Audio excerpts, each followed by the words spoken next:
So hello, everyone who's joining us on Facebook. Hello, everyone who's joining us on GoToWebinar, everyone who's joining us on Instagram, on our YouTube channel, etc.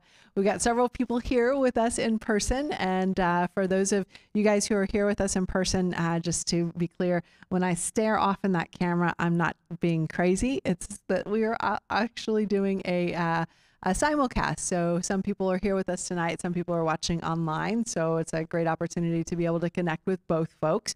And as we get started with the meeting, typically the first part of the meeting, we do a mastermind. So I'm going to force all of you guys to mastermind with me and kind of spend a little time getting to know you. So Suzette, I already got to know you a little bit from Illinois, a realtor there, and now a realtor here in Texas. And then you got here, I guess it was about 2004. When was that hurricane?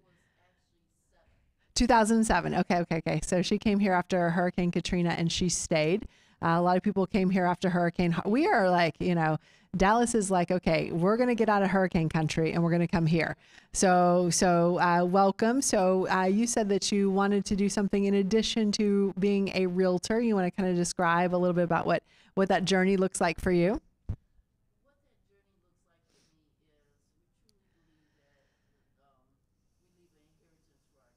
Leaving an inheritance for our children, a legacy for our children. All right. Yeah.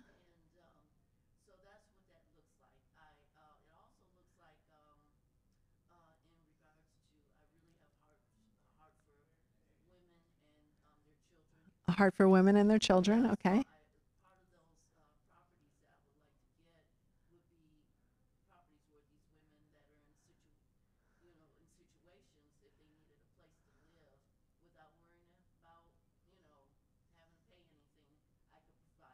Yeah. So about being in service to the community. So I think that's beautiful, and I think that as people will a lot of times say, like, first let me make the money, and then let me be in service to the community. So I think you can do them at the same time. I think some people will wait until the after they get the money, and some people So you can do it either way. So I think that's awesome. I'm inspired by that. Because I only do it for the money. No, that's not true. But it is true that my third career will be in comedy. So for those of you guys who laugh, I'll just ask you guys to come and be in my front row. Even ma'am, I got you to laugh. So that makes me happy. Okay, good. So Suzette says, really, are you serious about that? So if I am honest, which I want to be with you guys, if I'm honest, when I first started investing in real estate, I was only in it for the money. I mean, I was replacing an income from my corporate America job. I wanted to create income, I wanted to create wealth, and I wanted to live in a great house.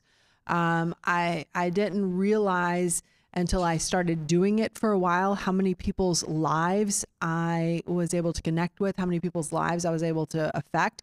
And then, as a realtor, and I hope this doesn't sound harsh, but you have one solution for people, right? Which is, I'm going to put your house on the MLS.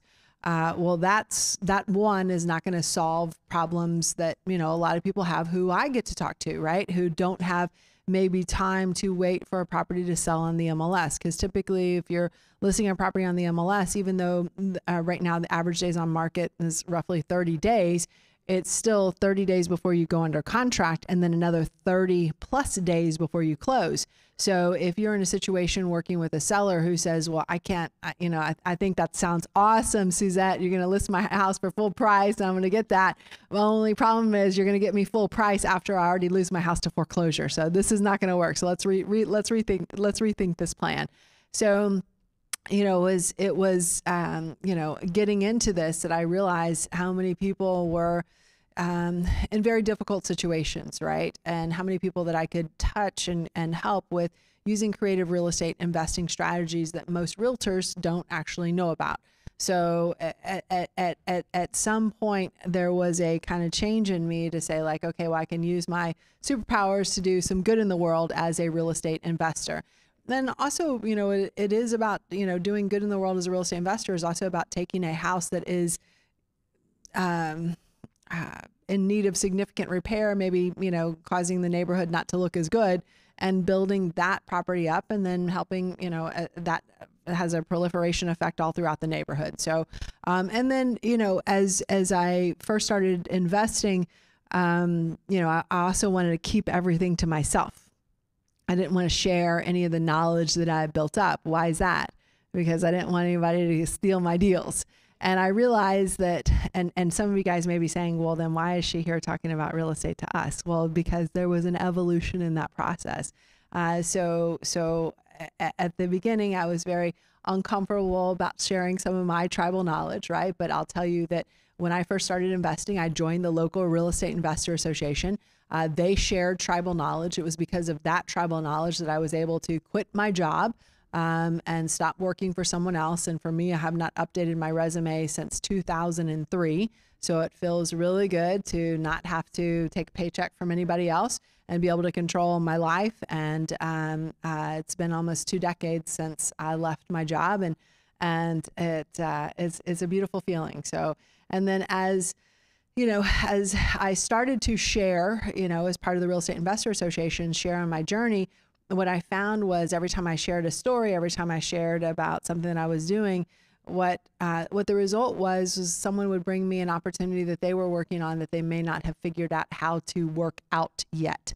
So I figured that as I'm, you know, using these superpowers for good and, you know, sharing with the audience of real estate investors, that it brought me leads, deals, and opportunities that I would not have otherwise gotten. So I went from being short-term greedy, like keep it all to myself, to being long-term greedy, like sharing the knowledge, sharing the information, because it was this investor group that brought me my first deal. And it was this investor group that brought me my last deal, right? So I make a lot of money in this group, and it's a beautiful thing. So if I can be of service and make money at the same time, then yeah, winning, right? So, and I think as a real estate, as you get more knowledge as a real estate investor, and not just as a realtor, you'll get more strategies. So for us, we use 12 different strategies to buy, sell, fix, flip, hold houses.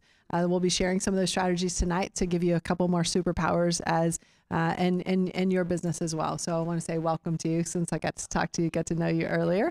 And let's see here, Sabrina and Stacy. Let's see here. One of you brought the other one here. Yes, I can tell that you brought her. Why? Do you know how I can tell? She's kind of giving me a modified, there's the universal, like I have been brought here stance. Okay. Okay. So the universal, I have been brought here stance, and some of you guys, I can tell who you are. You're like this.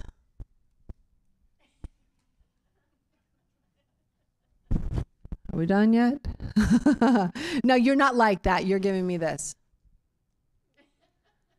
I'd like to go whenever you're ready. Okay. So Sabrina, what brought you here, and then what made you in turn want to bring Stacy here? Okay, well, Stacy's my sister. Okay. And I'm from Seattle. Okay. And I just went through second divorce, and I have always been the fun money in my marriages. I'm an entrepreneur in the health business, and life coach, yoga instructor, personal trainer. But that doesn't build me well unless I'm going to become a big YouTube star, and you know, I dabble around in that, or you know, whatever. But so in the divorce, my ex got the house. We had an Airbnb in Georgia, in the mountains in Georgia. We just bought over COVID. It was a big log cabin house, and so we went there, spent the whole month there, refurbished it, and then handed it over to Vacasa. Mm-hmm. And it's doing fabulous. Well, he got that. I gave him that one, and I kept our house in north of Seattle. Sold that house, and now I have some money. Mm-hmm. Some substantial money that I don't want to just dwindle away. I want to build wealth. Okay. And the real estate, when I was driving home from Georgia, because we were going to move there together, I was listening to Rich Dad Poor Dad. Okay. And of course, everybody's listened to that one. And so yeah, it really lit a fire under me. It's like, yes, I can do this. It's all the mentality that I have, but he just put in such a good form. And so I'm here. I moved here with my sister for the winter to be closer to real estate market that's more affordable. Okay. Because I don't want to take my trunk of money and put it all on one thing. Okay. So, and I have some different ideas of what I want to do with it. But the hardest thing for me, I don't even know if it's a hard thing, it's just I'm finding these loans that I don't like, is I don't have an income. Okay. It's very small, Mm-hmm. but I have a chunk of money, and I have super high credit score. So Okay. I Okay. get loans Okay. to do what I want to do and not have to like.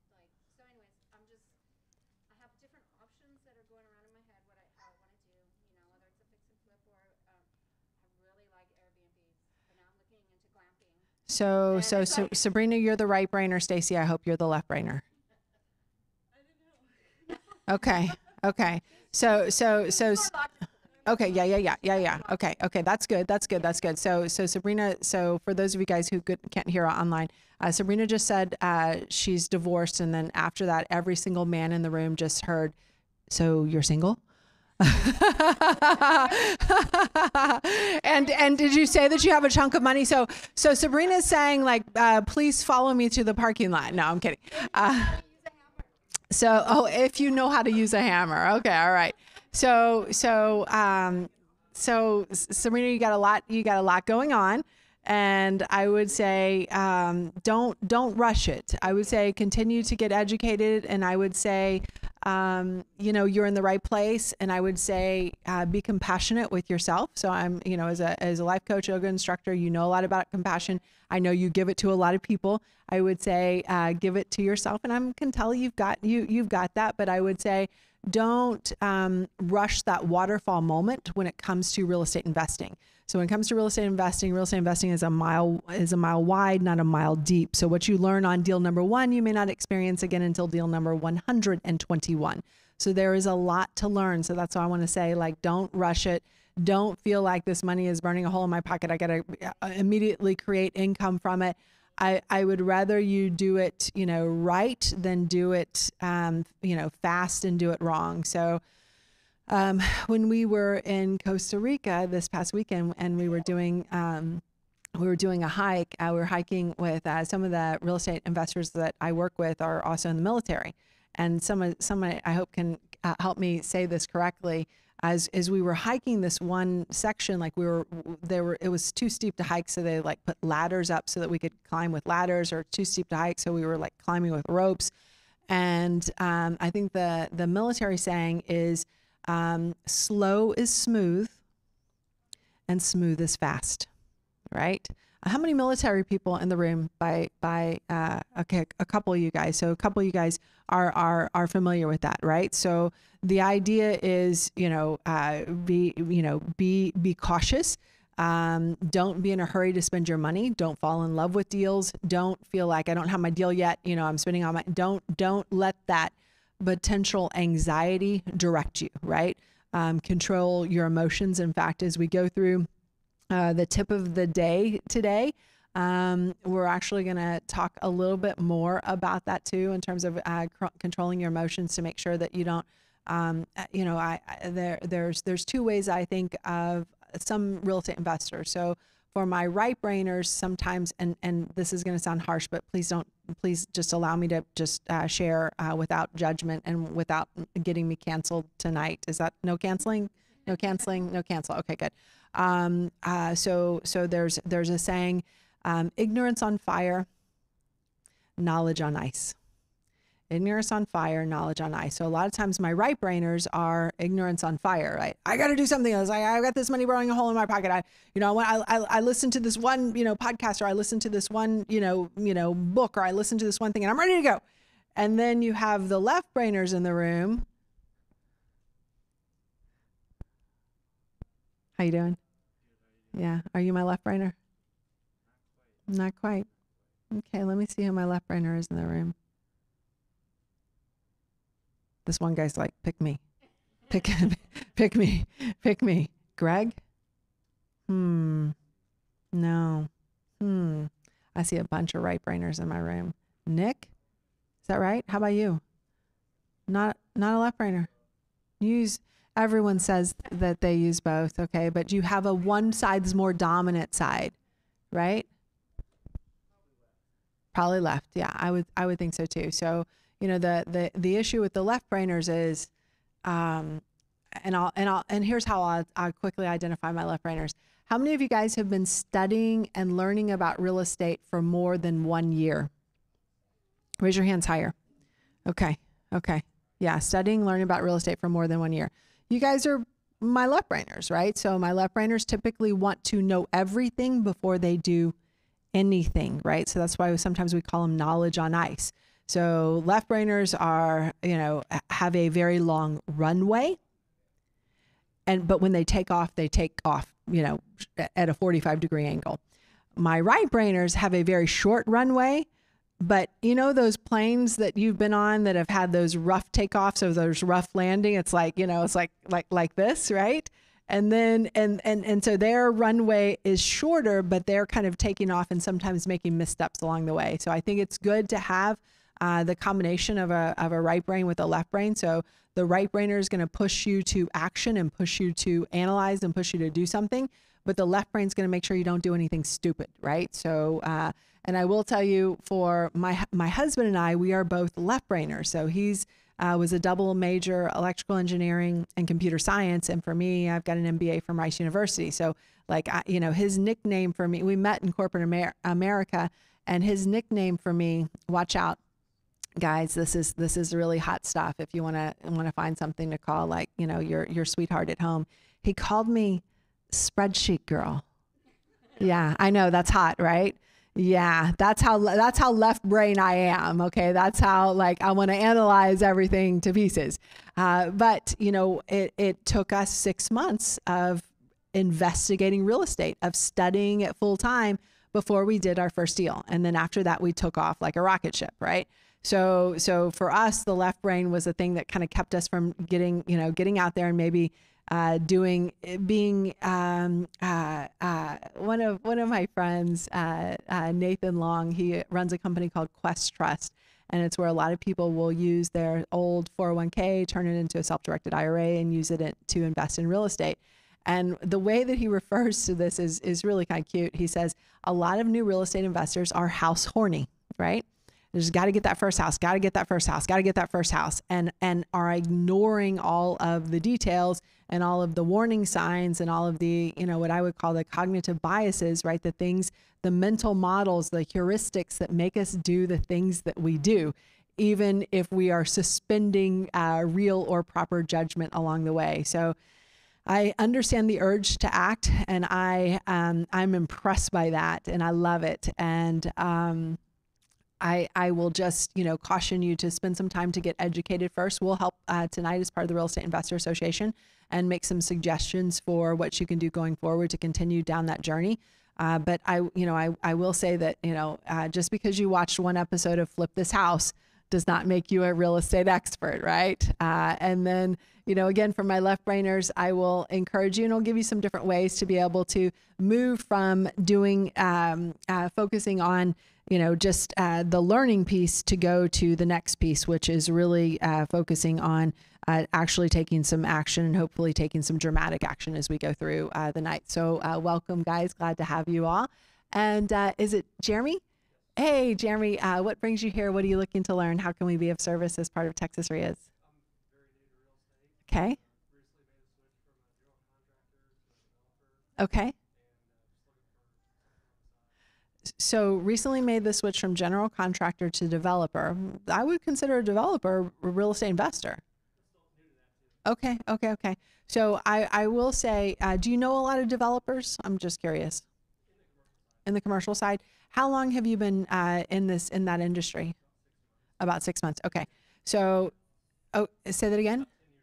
About 10 years in Dallas. Okay.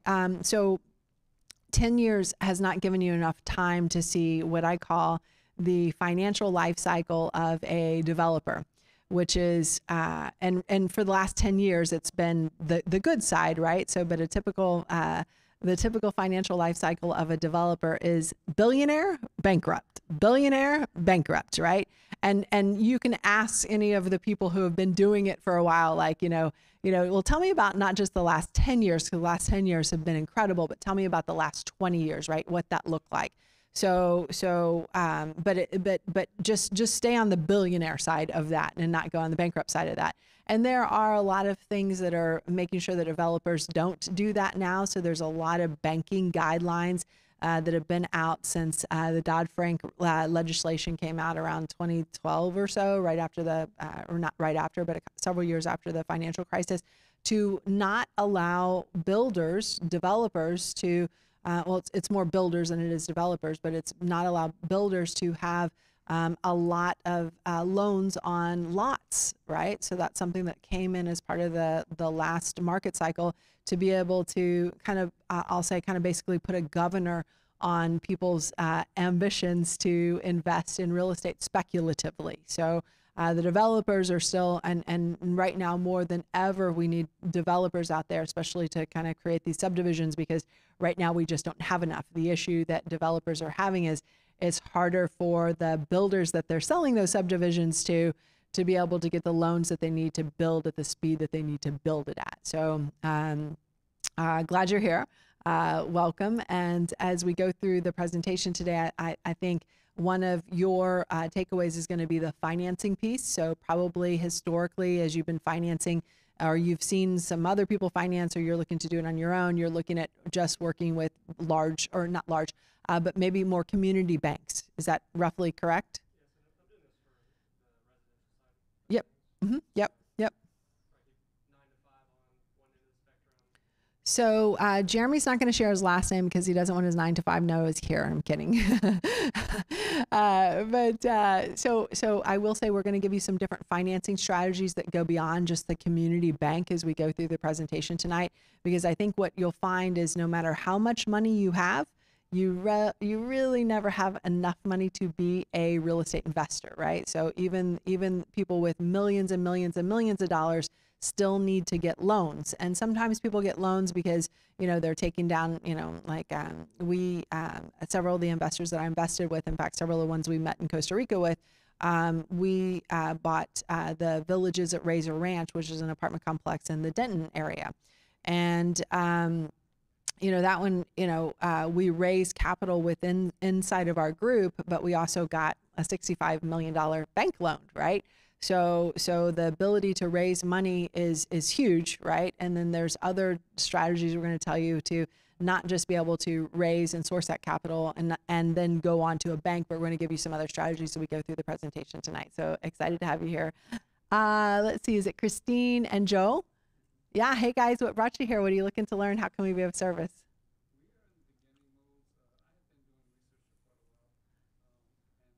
Joe's the left brainer. He said, I've been doing research for quite a while. That's good.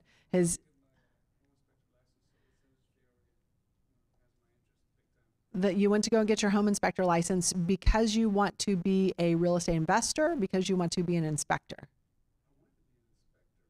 Want to be inspector? Okay.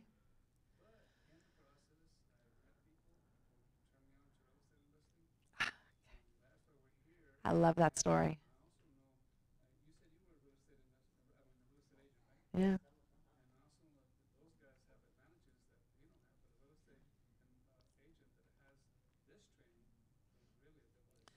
Yeah. So Joe said that he's got his inspector license. I'm sure you're meeting real estate investors along the way. And so Joe said, inspectors make good money. So does that roughly mean 2 inspections a day at about $600 a piece? Okay. So, and and what is her relationship to you? She's your friend. Okay. So your friend's going to be a realtor. So, can I be in a zone in here where I can share with you guys like 2 decades worth of experience that sometimes might come off a little harsh, but is really in kindness and in love to make sure that you guys all make the right decisions. Is that okay with everyone? Okay, good. So I see a lot of realtors and I see a lot of home inspectors. I see a lot of mortgage brokers. I see a lot of insurance companies who, which page of the HUD or the closing document do all those people get paid on? Second page, right? Second page is, and this is going to sound a little harsh, but second page is where people pick up scraps. Where do all the real estate investors get paid? That would be the first page, right? So what I see is a lot of times people who are in associated industries who are working in some cases with real estate investors say, wow, the numbers on page 1 look a lot bigger than the numbers on page 2, right? So they want to jump from page 2 to page 1 as quickly as they can. So, and then I see, so again, I'm in a good zone here. I can speak my mind. Everyone's going to be okay. Yes, yes. Okay, 3 of you are totally on board with this. Fantastic. So just to show everyone who all is here, I'm going to run this camera around. Will you guys wave with your hands? Yeah, wonderful. Awesome. Yeah, yeah. So these are all the people who are not going to cancel me tonight. Okay, fantastic. Yay. All right. And just coming back around. You guys can wave again. All right, fantastic. Yay. Okay, good. So here's what I find. So I find a lot of people will be interested in real estate investing, but start to do some things that are on the periphery of real estate investing because they think it's going to give them more knowledge. They think it's going to help them. They think it's going to save them money. And I'll tell you that as a real estate investor, you can save your way out of real estate investing. What does that mean? So what I'll typically tell people is people who are interested in becoming a real estate agent. How many in here are interested in becoming a real estate agent too? Okay, a couple of you guys. So a lot of people will say, well, I want to learn more about real estate. So I want to become a real estate agent. How many realtors are already in the room? Already licensed realtors? Okay, a couple of you guys. May I ask you guys over here, what did you learn about real estate investing in realtor school? Say it loud. You learned about REITs. Someone else said not much. What did you learn about real estate investing? Just a little bit. Anybody else? Most people say nothing. Okay, most people say nothing. And they're a little disappointed about that, right? And then, some people will go out and get an inspector's license, right? So they can learn how to inspect a house. Guys, these are some of the things that happen second. What happens first for a real estate investor? Finding the house. Yes, let's get focused. Everybody refocus, right? So please stop focusing on things that are on the periphery. And sometimes people will focus on things on the periphery because they don't know how to take the steps to find the house. And then what happens is they have this, knowledge, right, of something that's on the periphery. But because they don't have the knowledge about the marketing piece, they end up paying who for the marketing? They end up paying a wholesaler for the marketing.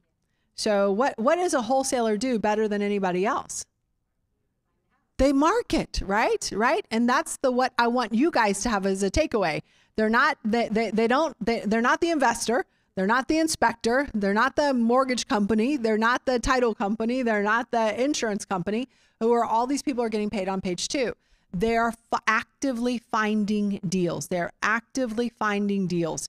And then they're bringing in other people who have expertise to help them. And who are those other people that they're bringing in? Who are they hiring? They're hiring a realtor. They're hiring an inspector.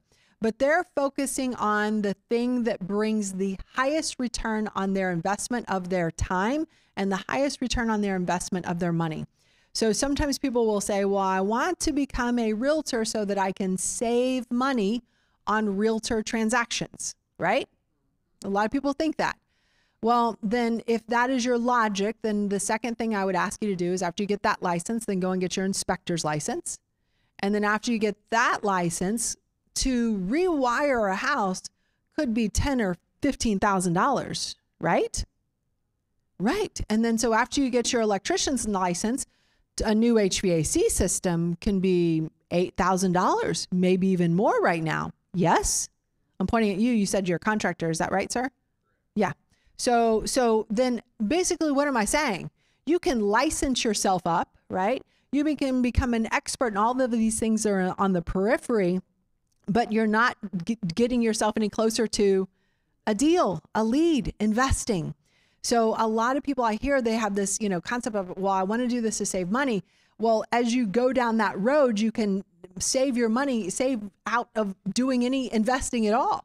Right. And then you have, I don't feel like I really have your trust here in terms of like what I'm allowed to say here. But what I'll say is at that point, you realize you have a bunch of minimum wage activities. And then Joe may say, well, hey, sister, $1,200 a day, that's not a minimum wage activity. Well, if you find a real estate deal every day instead of doing an inspection on a house, how much might you get if you even just wholesaled that deal? 5,000, 10,000. So at that point, you know, would you look at that say, even though it's not, you know, $14, whatever minimum wage is, it's minimum wage compared to what you could be doing, right? So I'll ask you, what are you leaving on the table? So as you guys go on this journey, ask yourself those questions, right? And the question I typically have on my computer, a little Post-it note, is this very simple question: is what you are doing right now getting you closer to your goals? Yes or no? And you can talk yourself into, oh, well, me getting my realtor's license, getting me closer to my goals. But, you know, I asked the question, like, how much do you learn about real estate investing in realtor school? And most people said, my second question is usually, well, how much did you learn about real estate in realtor school? And a lot of people would say, oh, yeah, not as much as it wasn't until I got a broker, you know, got out there, got a process, got a system that started to work. So I would just suggest that you guys, if you're interested in being a real estate investor, focus on finding deals, right? And don't focus on things that are taking you down a path that's, you know, it's like we all want to get from here, right, to here. We can do it like this, which is like, I'm going to go and get my realtor's license. I'm going to go and get my inspectors. I'm going to go and get I'm going to learn how to plumb my house. I'm going to learn how to lay sheetrock. And it's like, at some point you might get to a deal, but the fastest way to get from where you're starting right now to get to that deal is to do the marketing. And don't worry, you can hire there. Oh gosh, I want to say somebody can probably help me on this. How many realtors are there in Dallas and Fort Worth? Someone said too many. That was probably a realtor who said that. I want to say, somebody can probably help me with this. I want to say that there's somewhere between 40 and 50,000 realtors. Yeah. And how many closings did we have in Dallas and Fort Worth last year, or North Texas? About 100,000. So each realtor is getting 2, right? Don't spend it all in one place, because there's not a lot to spend, right? So don't get distracted, guys. Don't get distracted. And it's easy to get distracted on things that you think are maybe making incremental improvements, but maybe are not necessarily making those. So, and we're about to start the second part of the presentation. I've got in about the next 3 minutes, but I do want to disclose as we go through. So I want to be in integrity here and let you guys know that when I first started investing, I thought the same way that many of you guys thought. Which means what? I went out and I got my realtor's license. Yeah. Because I didn't know how many realtors there were that were, you know, out there barely scraping by. Like I think half of the Uber drivers are also realtors. Okay. And I'm serious about that. I'm serious about that. So, you know, I didn't have someone to tell me, you know, Shenoah, you know, you're doing, like, that's the left brain thing to do. Like, I'm going to get educated. And I'm going to get more educated. And I'm going to get more educated. So I got my license in 2004, and I still, and I'm a broker, and I have my license still to this day. I have not listed a house in probably 10 years. I have my license just because I've got it, you know, and now it's easy to keep, and I'm already a broker. And I use it because I'm doing deals all over the state of Texas, and I'm a member of the MLS in all those areas in the state of Texas. So I can actually do my own due diligence, which is nice to be able to do.